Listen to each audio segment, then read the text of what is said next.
بسم الله الرحمن الرحيم.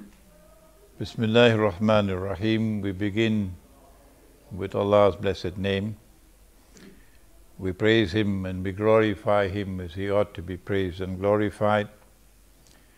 And we pray for peace and for blessings on all His noble messengers, and in particular on the last of them all, the Blessed Prophet Muhammad sallallahu alaihi wasallam. Brother Chairman, Brother Sean Daly, my learned and distinguished colleague Piero San Giorgio, I'm honored to conduct this seminar jointly with him today on preparing for nuclear war. He is going to do the substance of the subject, preparing for nuclear war, and I will explain the subject, explaining nuclear war. I once asked my teacher, Maulana Fadlur Rahman Ansari rahimahullah, that the Quran says that it has come for those who have fear of God in their hearts. That's how it starts. So I said, what about the rest? So he pointed up to the sky and he said, look at the stars above. For most people, they're just beautiful up there. That's all. Beauty. Twinkling stars. We have a distinguished poet in our gathering here tonight. He writes poetry in Arabic. But when Allah speaks about the stars in the sky in the Quran, He says they're there for more than that. The stars are there to guide you, if you know how to read them. If you can look at the stars as a whole, connect the stars together, get the big picture, then when you are in the middle of the ocean, navigating a ship, you can look up at the stars and see which way to go. The verses of the Quran are like that, and so too history. There are those who look at the historical process and they see only events, and they remember names and they remember dates. And they say, but perhaps the world is just moving this way and that way. Like a piece of wood in the ocean, the wave is turning, tossing it this way and that way. That history is just moving in any direction it chooses to move. But then there are others who usually don't watch television. That's why they can think. And because they are people who can think, they're able to connect the dots of history. And they're able to see a pattern emerging in history. And read history differently from that which is presented in the history books. And such people look at the world today and say we are on the brink of some big catastrophic event. And these are not people who are simply Christians or Muslims or so. Piero is secular in his thinking. Piero wrote to me a few years ago and said, I don't understand it. How come? You from religion and I from the secular world, and we came to some conclusions. So that Allah gives His light to whomsoever He chooses. And with that light you can read and connect the dots of history and understand where we are and anticipate what's coming. It's like dry wood and you just need a match. That's what it is now in northern Syria. those who created what is called the Islamic State, ISIS, and what I call the bogus Islamic State, are now in a quandary because they created this after great planning, and they had a great design, and they're pursuing momentous aims and objectives with this ISIS. But now it faces collapse. The Russian intervention in Syria is bringing ISIS to a close. It's bringing down the curtain on ISIS. And they can't allow that to happen. They are a people who have, excuse my blunt language, they are a people who have PhDs in hypocrisy. They tell monumental lies and then put on their best suits and go to church on a Sunday morning. Or go to the masjid on Friday. Without any shame and embarrassment. They created ISIS. And now they want us to believe that they are bombing ISIS. But because ISIS is collapsing, because the insurrection, the armed insurrection that was planned, meticulously planned in Syria, is now falling apart. And the army of the Syrian people, not the one that came from outside and is paid $1,000 a day, the mercenary army. The army of the Syrian people, whether it is Christian or whether it is Muslim or whatever it is, the army of the Syrian people is now winning the war.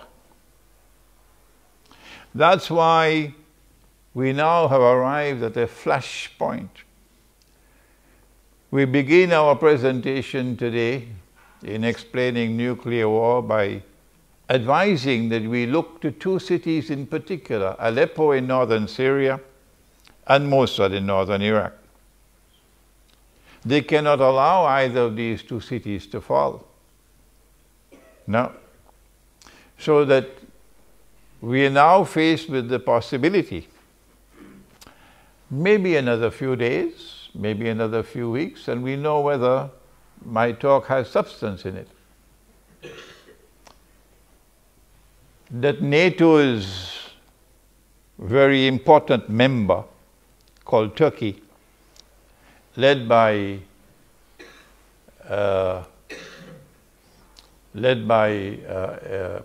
President Erdogan, is likely to launch an attack on Syria in order to stave off defeat. And that Saudi Arabia is likely to be part and parcel of that attack. If that attack takes place,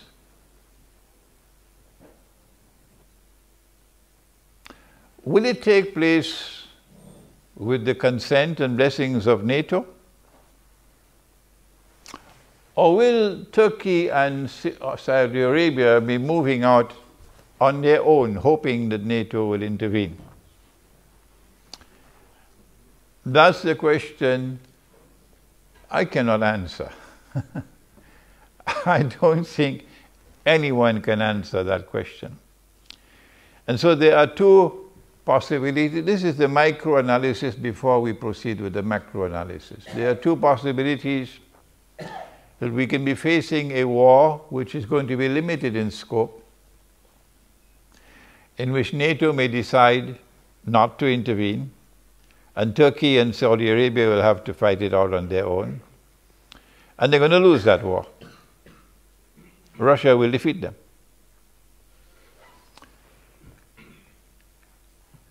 If such a scenario, and now I have to choose my words with particular care, if such a scenario were to emerge, this is the first option, then at the end of such a limited war, the outcome would not be difficult for us to envisage, namely that Iran will be the dominant actor in that entire region. That the Saudi royal family would have to exit from the stage of history, and that most likely ISIS will find a home in Saudi Arabia, in Mecca and Medina. But ISIS is a particularly venomous snake, and it seems to have been created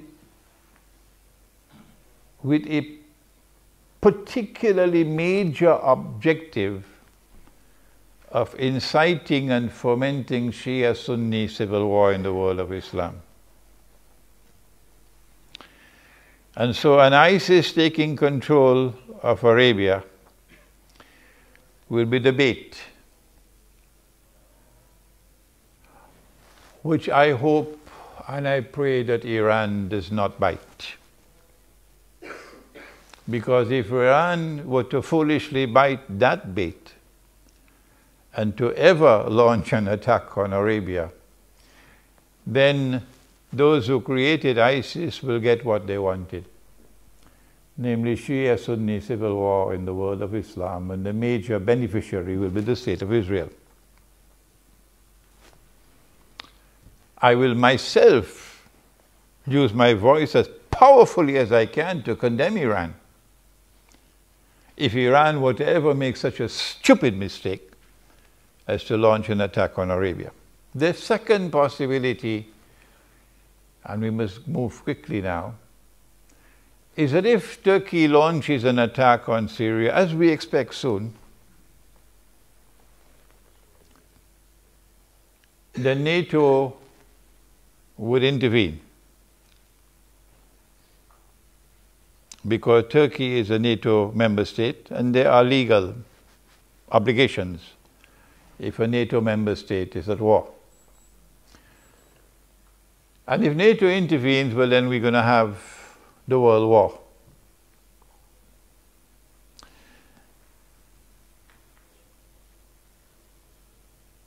If the world war takes place, of course it's going to be nuclear war. And if it's nuclear war, then only the nuclear scientists really will be able to tell us what's going to happen to the world if a nuclear war takes place.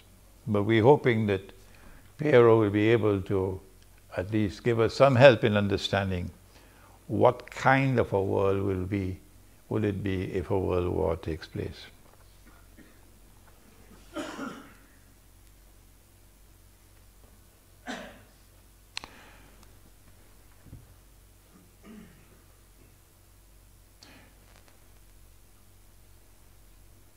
And now for Islamic eschatology and what it has to say concerning world war. We are familiar with what the Prophet said, Allah's blessings be upon him. It's just that we don't put it into context. Prophet Muhammad, Allah's blessings be upon him, said that the river Euphrates will one day uncover a mountain of gold. And people will fight for that gold.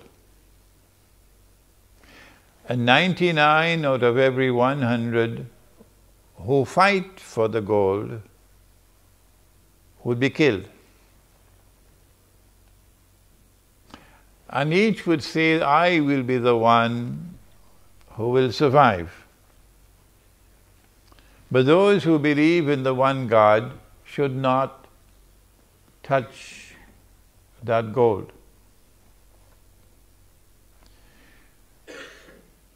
We have recognized this to be religious symbolism, and last August in our seminar right here in Geneva, we offered an interpretation that the mountain of gold is not to be understood as a metal, mountain of metal.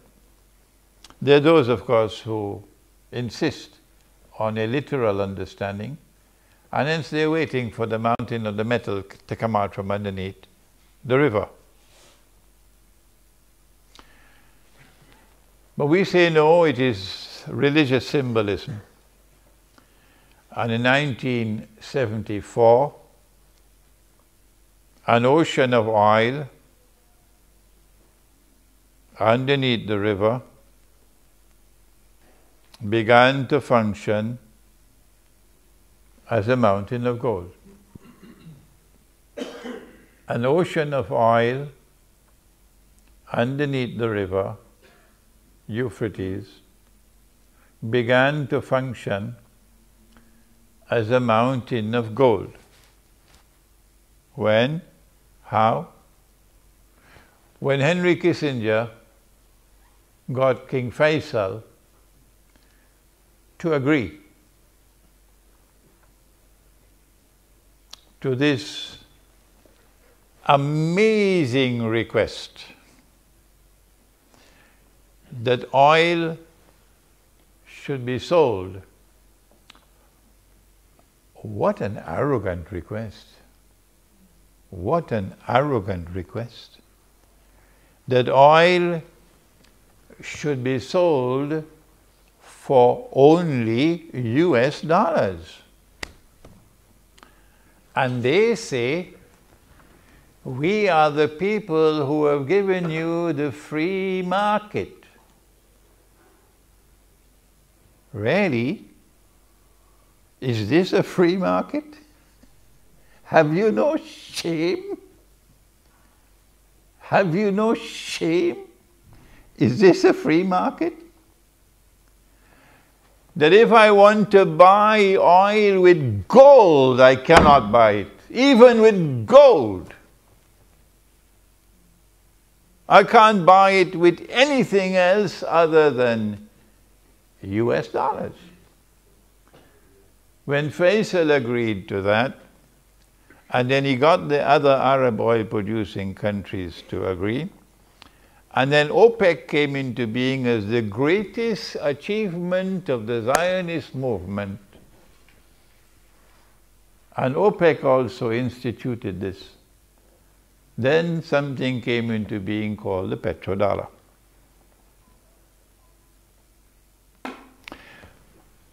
And the prophecy of Prophet Muhammad alayhi salatu wasalam materialized.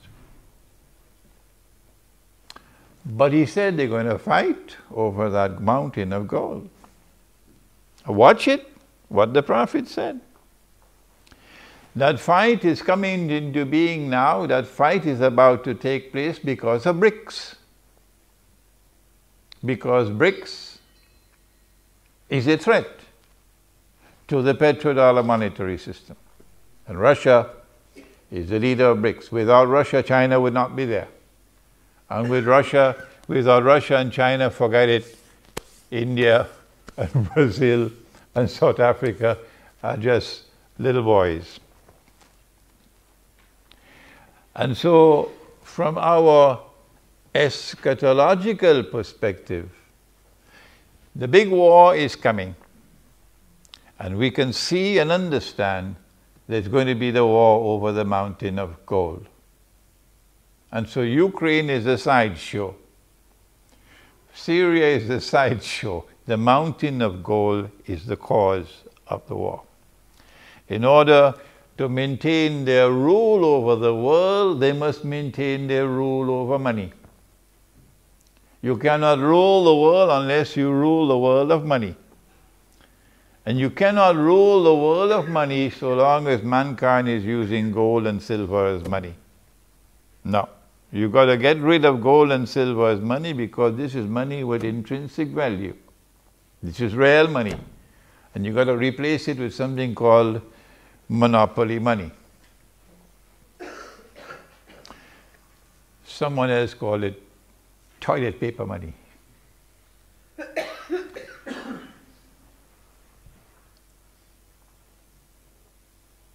One of the reasons why they want to rule the world of money and hence rule the world is because of a messianic interpretation of history. Christianity, Judaism and Islam all say the same thing, that the historical process is going to end with the Messiah. And the Messiah will rule the world from Jerusalem. But before the Messiah rules the world from Jerusalem, there is one who will seek to impersonate the Messiah. He's known as the Antichrist. In Islam, he's known as Dajjal. I'm writing a book on Dajjal now, but some of you don't want me to finish this book. So many emails. So I have to keep on replying. I regret I cannot respond while I'm writing my book. In order for him to successfully impersonate the Messiah, he has to rule the world. He has to rule the world. And he has to rule the world from Jerusalem. But the Messiah was not sent to the American people, nor was the Messiah sent to the Swiss. The Messiah was sent to the Israelite people, the Jews. And so they have to be convinced that you are the Messiah if you want to make a claim.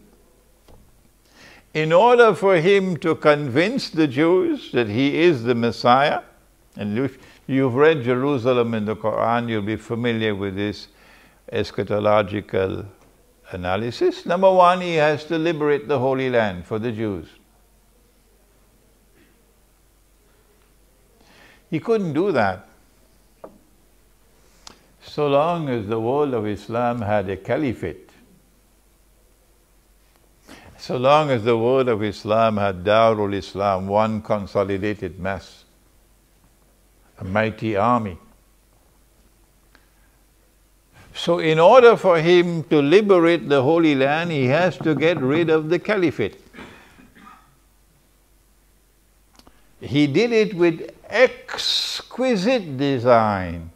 Exquisite design.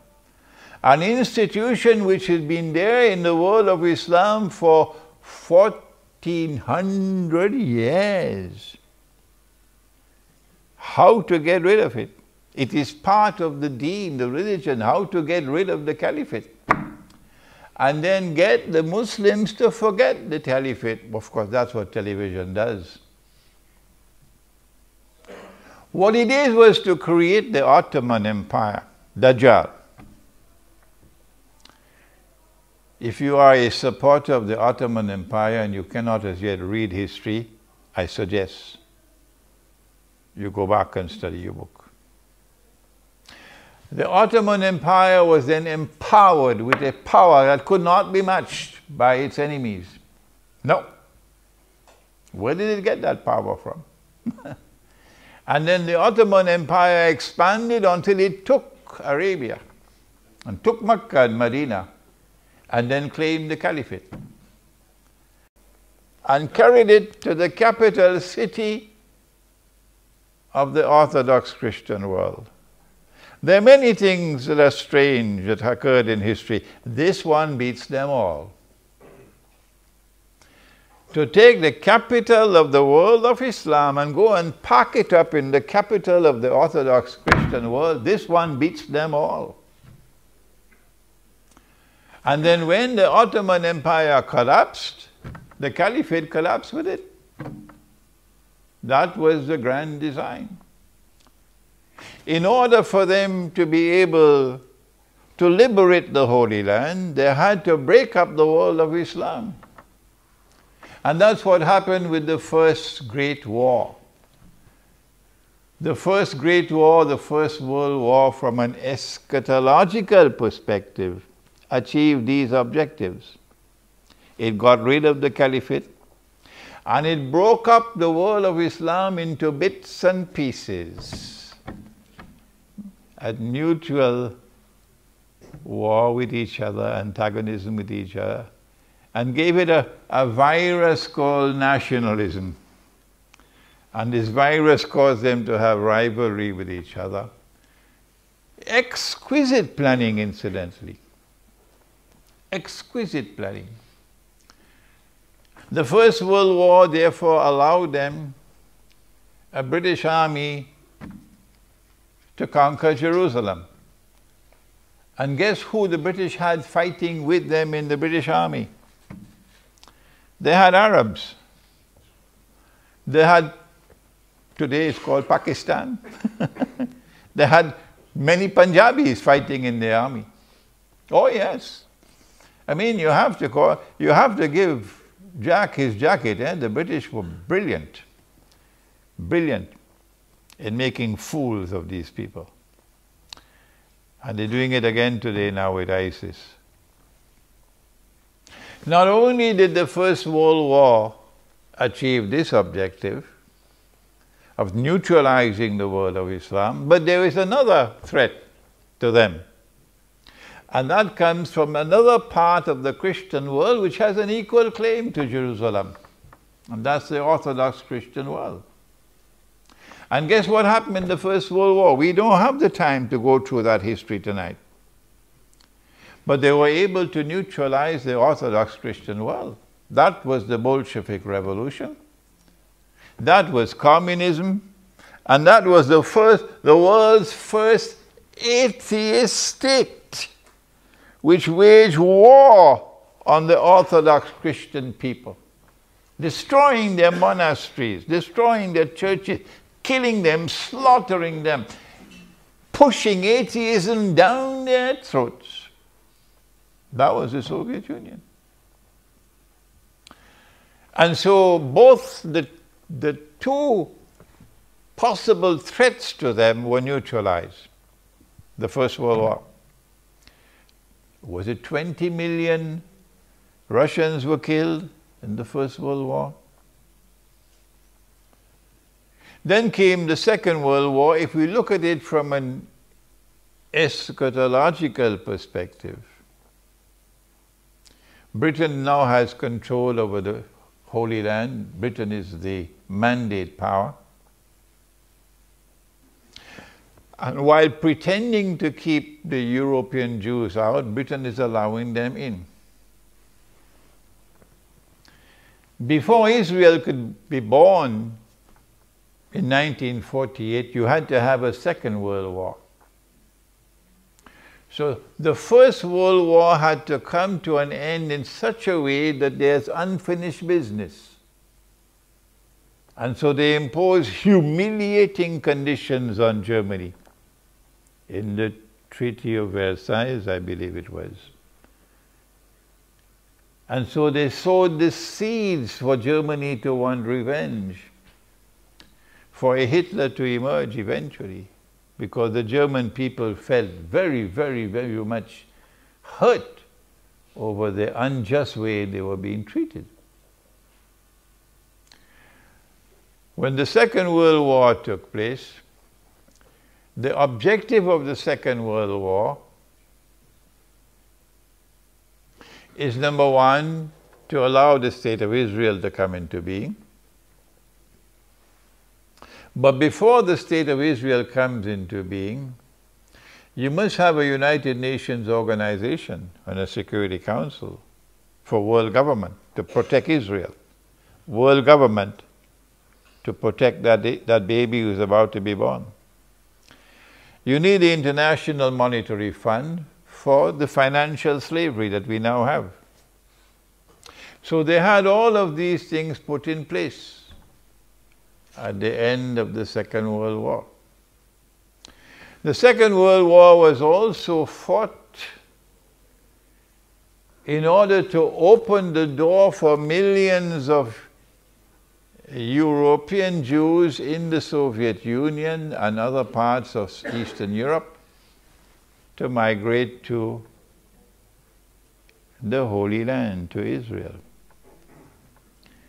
But when people are comfortable where they are living, how do you get them to leave? How do you get the French Jews to leave France and go back to Israel? They don't want to go to Israel. The Jews who are living in France today, they don't want to go. So how do you get the Jews to leave France and go back to Israel? You've got to do something. I ask those who are Jews to think. If you're a Jew, I ask you to think. I want to look forward to the day when someone will write a proper history on Hitler, to connect Hitler with the master plan of creating an environment which will force the Jews and entice the Jews, assist the Jews to leave Europe, to leave Russia, and go to the Holy Land. And then you need a government in charge, in control, and that's what they had in the Soviet Union. The Bolshevik Revolution did not take place without their involvement in it. It was Russian Jews who gave us the Bolshevik Revolution. Wall Street had a lot to do with Bolshevik Revolution. This is history. And so the Soviet Union played a sinister role in facilitating the movement, a massive movement of Russian Jews in particular, to the Holy Land. The Second World War achieved its objective, its eschatological objectives. And now if a Third World War is to take place, well, what do they want from a Third World War? Answer: not only must the Antichrist liberate the Holy Land, he must do that. He must do more than that. He must cause the Jews to return to the Holy Land to reclaim it as their own. He's done that. He must cause a state of Israel to be restored in the Holy Land. He's done that already. But there's one thing left. And that is that state of Israel must become the ruling state in the world. So when they said, all that we want is to find a place for a people to live who do not have a home, that's all, they were telling a big lie. No, they wanted that a state of Israel should be created which will one day rule the world. That's what they wanted.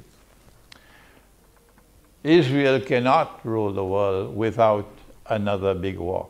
This is our eschatological analysis of the purpose of the coming world war.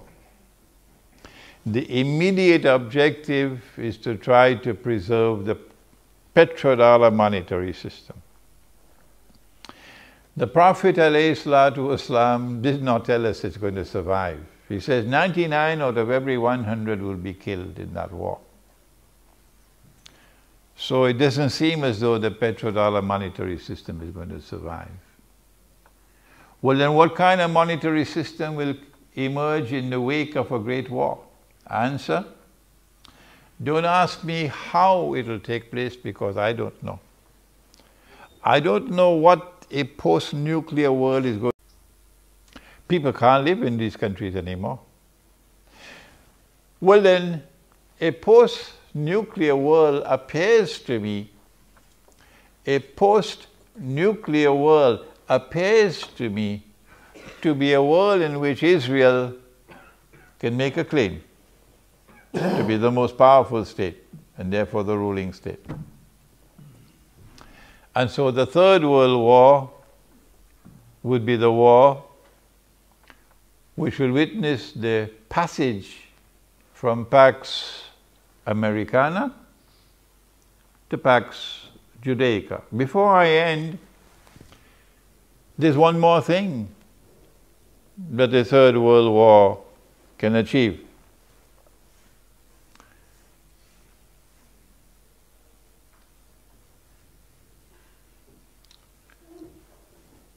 Our Prophet, Allah's blessings be upon him, prophesied the destruction of the Arabs.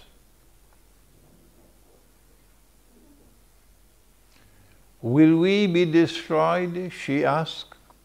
His wife asked. He said, Na'am, yes, you will be destroyed, the Arabs. When will we be destroyed? إِذَا كَثُرَ الْخَبَثِ, when khabath prevails. When rubbish takes over.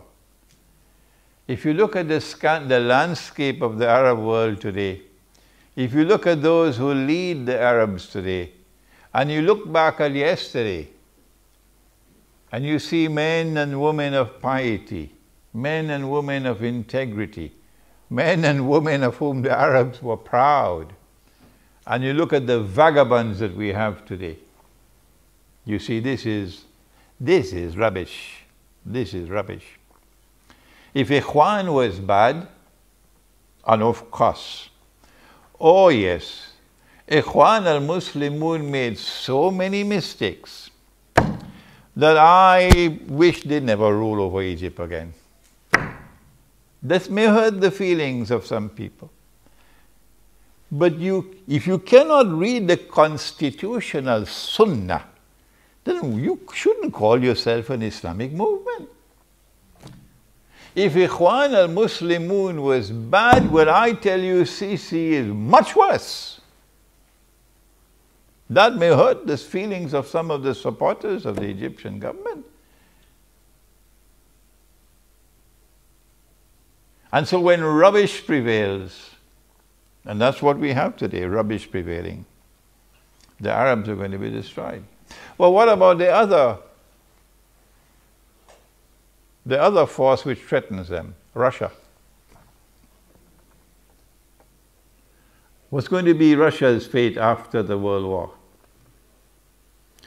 I don't have the time, but Surah Al-Kahf tells me that Putin is going to checkmate them. Yes, there's going to be massive destruction of Russia, but Russia will survive. How do we know that? Because the next event which takes place after the Great War, said Prophet Muhammad, Allah's blessings be upon him, and if you're in NATO, you better listen to Muhammad alayhi salatu wasalam. If you're in Washington, you better listen to this man. He said the next event to occur after the Great War will be the conquest of Constantinople. And the conquest of Constantinople has only one military significance. It liberates the Bosphorus for the Russian Navy. And so Russia will survive the Great War. What happens after that? You read Islamic eschatology and you would know what happens after that. But before I end, they will achieve one more major victory in this coming war. In the First World War, they got rid of the caliphate.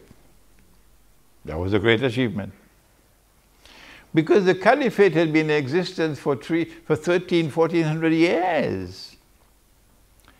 But the Hajj has been in existence for thousands of years. The Hajj, the annual pilgrimage to Mecca, has been in existence from the time of Ibrahim alayhi salam. So thousands of years, even thousands of years before Prophet Muhammad alayhi salatu wasalam was born. But there's not going to be any Hajj after the next war. The Hajj will disappear. That's another major victory coming up. How do we know that? Because he prophesied it. Hajj. وَلَا يُؤْتَمَرَنَّ, and people will continue to make the Umrah, the visit. بَعْدَ خُرُوجِ يَأْجُوجَ وَمَأْجُوجَ بَعْدَ خُرُوجِ يَأْجُوجَ وَمَأْجُوجَ. Even after Gog and Magog have been released, people will continue to perform the Hajj. And people will continue to perform the Umrah or the visit to the house. But then he ended by saying, لا تقوم الساعة حتى لا يحج. But the last hour will not come until the Hajj is abandoned. And I am suggesting to you that the abandonment of the Hajj will take place in this coming nuclear war. I hope and pray that this brief introduction to an Islamic eschatological analysis of world wars would provoke the scholars in our midst, because I'm now 74 years of age. But we haven't shown here a graduate of international relations. I hope that it'll provoke you, our budding scholars, to conduct the research and to produce a work on an Islamic eschatological explanation of world wars. Thank you. Wassalamu alaikum wa rahmatullah.